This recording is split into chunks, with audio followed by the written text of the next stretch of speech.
Olá, tudo bem com vocês? Então, eu peguei mais ou menos o que você já viu aprendido até hoje e vou dar sequência.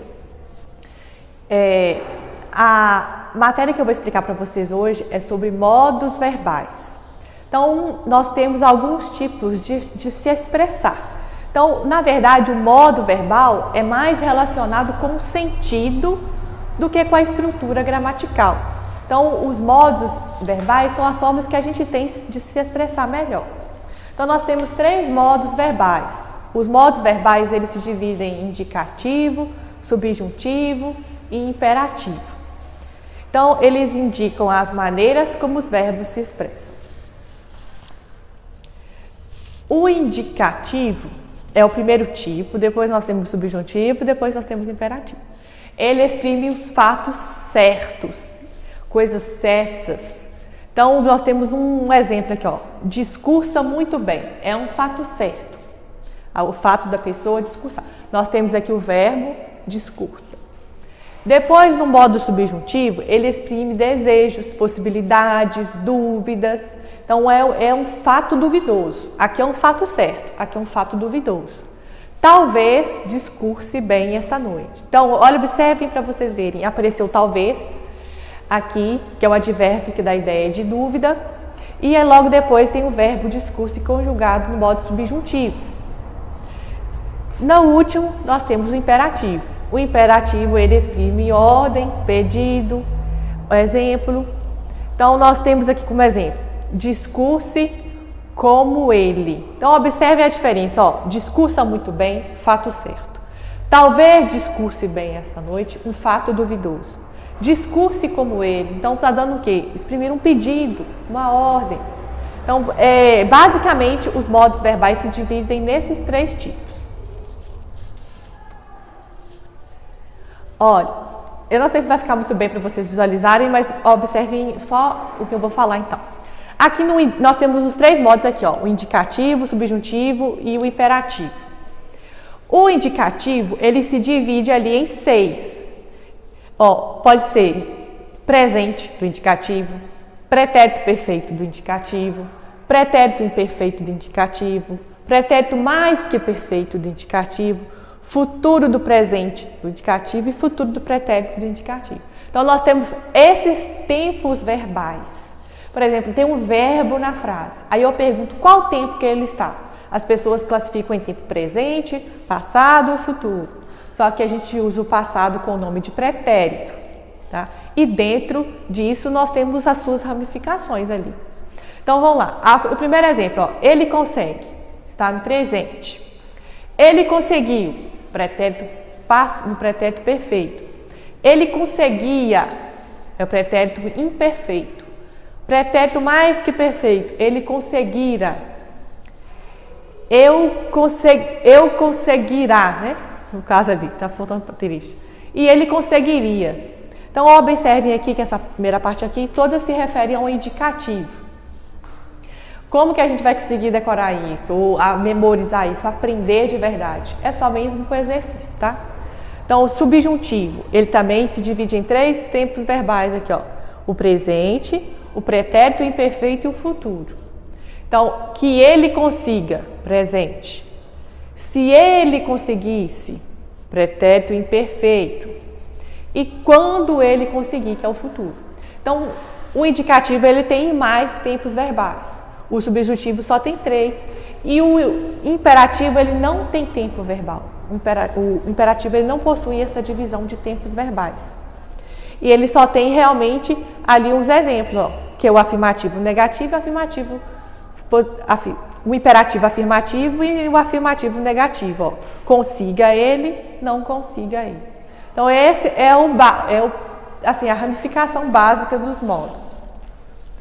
O modo indicativo manifesta ações habituais, bem como expressões tanto fatos presentes como passados ou futuros. Então, vê o que eu falei. Ó. Caminho todas as manhãs. É um fato que acontece. Então, é um fato, aqui está a frase, está no presente. Caminhei ontem à noite. Então, é passado, pretérito. O ontem é um advérbio aqui que dá a ideia de tempo, passado. Caminharei sábado à tarde. Então aqui nós temos o futuro. Então o modo indicativo é o modo mais usado por nós. Aí nós temos o primeiro tempo verbal, que é o presente do indicativo. Exprime ações acontecidas no momento da fala. Por exemplo, o verbo ajudar, comer e partir. Então, ó, eles acontecem no momento que eu estou falando. Ó, eu ajudo, eu como, eu parto. Tu ajudas, comes e partes. Ele ou ela ajuda, come e parte. Então, observe aqui como se eu estivesse falando e a ação estivesse acontecendo no momento que eu estou falando. Nós ajudamos, nós comemos e nós partimos. Vós ajudais, comeis, partis. Eles e elas ajudam, comem e partem. Então, os tempos verbais vão te dividir entre essas pessoas, né? Os pronomes pessoais. O pretérito perfeito do indicativo. Então, exprime ações concluídas no passado. Então, com os verbos daqui que eu já falei anteriormente, eu usei novamente. Ó. Eu ajudei, eu comi e eu parti. Vou usar sempre vou falar daqui para frente só com o pronome pessoal, só a primeira pessoa mesmo. Então aqui ajudei, está no passado, comi no passado e parti no passado. Então o pretérito perfeito. Quando é pretérito imperfeito, pode terminar com vá ou com ia. São ações que dão a ideia de não estarem concluídas no passado. Eu ajudava, eu comia e eu partia. Então, uma ação que elas, sim, parece que elas não foram concluídas totalmente. Parece que elas vão ainda se finalizar. Não é o caso do pretérito perfeito. O pretérito perfeito já aconteceu e acabou.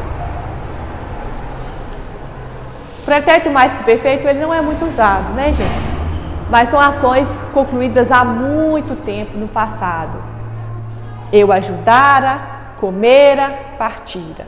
Geralmente terminam com RA, né? Dependendo do verbo. O futuro do pretérito exprime ações que iriam acontecer, mas não vão mais. Eu ajudaria, eu comeria, eu partiria. Então, geralmente terminam com ia, para indicar que é o futuro do pretérito. O futuro do presente exprime ações que irão acontecer. Então, ó, o futuro do pretérito ia acontecer, mas não vai mais. O futuro do presente, não. Eles irão acontecer no futuro. Eu ajudarei, eu comerei, eu partirei. Então, aqui dá para ver claramente a diferença. O modo subjuntivo é um modo que eu falei com vocês que ele expressa dúvida, ele não é um fato certo. Então, o modo subjuntivo manifesta desejos ou hipóteses no tempo presente, bem como no passado e no futuro. Exemplos, ó. Espero que chova durante toda a noite. Então, é um desejo que está acontecendo no presente. Eu posso fazer uma hipótese no passado, ó. Se chovesse, as plantas estariam regadas. Então, é uma hipótese. Ou uma possibilidade futura. Quando chover, o caso estará resolvido. Então, observe para vocês verem a diferença. O modo subjuntivo, todos eles expressam um fato incerto ou duvidoso. Nós podemos usar o subjuntivo depois de verbos que indicam dúvida, desejo, emoção e ordem. Então, eu coloquei alguns exemplos aqui, ó. Tomara que vocês se esforcem. Quero tanto que todos os alunos tenham um bom rendimento. Então, sempre há uma dúvida, um desejo, uma emoção. É possível que, duvido que, prefiro que, não acho que, talvez, espero que. Então, essas expressões são típicas expressões do modo subjuntivo, tá bom? Então, aí vocês geralmente vão ver que os verbos logo para frente vão estar no modo subjuntivo. O modo imperativo. O modo imperativo manifesta ordens ou pedidos de forma afirmativa e também de forma negativa. Então, é o que eu falei aquela hora no quadro anterior. Ajude a senhora a atravessar a rua. Então, nós temos aqui o modo imperativo no afirmativo. Não há nenhuma palavra aqui, nenhum advérbio de negação. ajude, né? Então aqui é a palavra, é o verbo que produz essa ideia de ordem, de desejo, né? Por isso está no imperativo. Aqui embaixo nós temos o imperativo negativo. Nós podemos observar que a frase já começa com o advérbio de negação. Não ajude. Observe a diferença. Aqui é ajude, aqui é não ajude aqueles malandros. Então o não já produz a ideia de que vai ser o imperativo negativo. Eu coloquei para vocês depois mais para frente uma ideia melhorzinha disso. Então, aqui nós temos um quadro. Esse quadro aqui é de como que é a formação do imperativo. Porque o imperativo afirmativo, ele não existe na primeira pessoa. Olhem para vocês verem, ó. Dize tu, diga você, digamos nós, dizei vós e digam vocês. Então, eu não posso fazer uma ordem para mim mesmo. Por isso que o modo imperativo na primeira pessoa não existe. E nem no negativo, olha. Agora, nesse caso aqui, no presente do subjuntivo, vai ter. Ó, eu diga, tu digas, ele diga, nós digamos, vós digais e eles digam. E no imperativo negativo, eu vou colocar o não na frente. Então, como que eu vou fazer uma frase no imperativo negativo? Só colocar o não na frente. É muito simples. A formação do imperativo ela é mais simples em relação ao indicativo e ao subjuntivo. Olha o que eu coloquei para vocês entenderem aqui. O que é o imperativo? Vocês já, por alguma vez na vida, já se depararam com essa placa. Pare. O pare, ele é uma palavra que está no imperativo.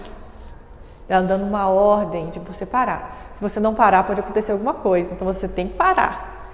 Ou, ali, ó. Garagem, não estacione. Entrada e saída de veículo. Então, geralmente, quando há um espaço em que não pode que você não pode estacionar, eles colocam somente até esse desenho de cima. Não estacione. Então, ali é a formação do imperativo na forma negativa. Observe que a conjugação estacione ali, ó, sempre no modo imperativo. Olha, para vocês diferenciarem o indicativo do subjuntivo e do imperativo, eu coloquei esse exercício aqui para finalizar o slide.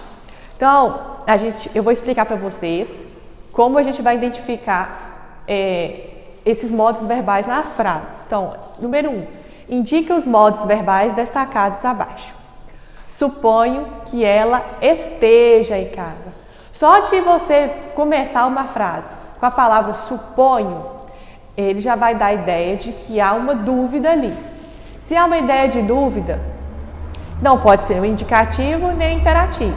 Então, essa frase aqui, o verbo, ele está no modo subjuntivo. Coloquei a outra aqui, ó. Não vou a lado nenhum com você. Então, ali é um fato certo. A pessoa colocou o que ela pensou de forma certa. Não há dúvida, não há ordem. Então, ali o vou está no modo indicativo. Cantava como um roxinol. Então, o verbo cantava, então eu falei com vocês que terminar com vá, está no pretérito imperfeito, né? Então, cantava aqui está no modo indicativo. Não há ordem, não há hipótese, não há suposição, o fato certo.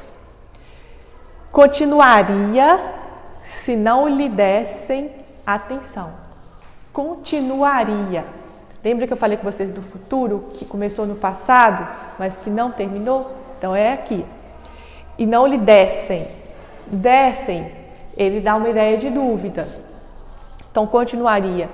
Continuaria. E dessem estão no modo subjuntivo.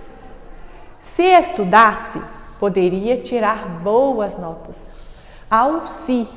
Há uma ideia de dúvida, de probabilidade, de possibilidade. Então, essa ideia de possibilidade já nos remete ao modo subjuntivo. Então, percebam que o modo, ele está mais relacionado com a expressão da frase do que com umas regras propriamente ditas. Então, geralmente, é mais o sentido que a frase vai querer expressar, aí é o modo que você vai utilizar. Quando eu estudar, serei o melhor aluno da turma. Então, aqui há uma possibilidade, uma probabilidade, quando eu estudar. Porque se ele não estudar, não vai ser. Então, aqui é ideia de dúvida. Se é ideia de dúvida, esse verbo estudar está no modo subjuntivo. Não farei nada enquanto você não chegar. Farei, né? Não farei, né? É um futuro do pretérito também. Então, aqui é um fato certo, não há dúvida nenhuma. Então, aqui está no indicativo. E a última, fala tu. Aqui expressa uma ordem. Então, nesse caso, essa ordem, ela nos mostra que a frase está no modo imperativo. No caso, aqui só teve esse aqui no modo imperativo, né? Mas, no geral, eu queria que vocês entendessem que nós temos 3 modos verbais: indicativo, subjuntivo e o imperativo. Não é muito difícil de identificá-los, porque a própria frase já nos vai demonstrar a expressão que nós queremos usar. Quando a gente quiser fazer uma ordem, a gente já vai, pela entonação da frase, a gente já vai saber o modo em que está o verbo. Às vezes não precisa nem ir lá e procurar o verbo em si, mas a própria expressão da frase a gente vai poder identificar se está no indicativo, no subjuntivo e no imperativo. Então, meninas, eu vou deixar para vocês depois uma lista de exercício para vocês fazerem e depois eu vou gravar uma aula para vocês corrigindo junto com vocês, tá bom? Até a próxima aula.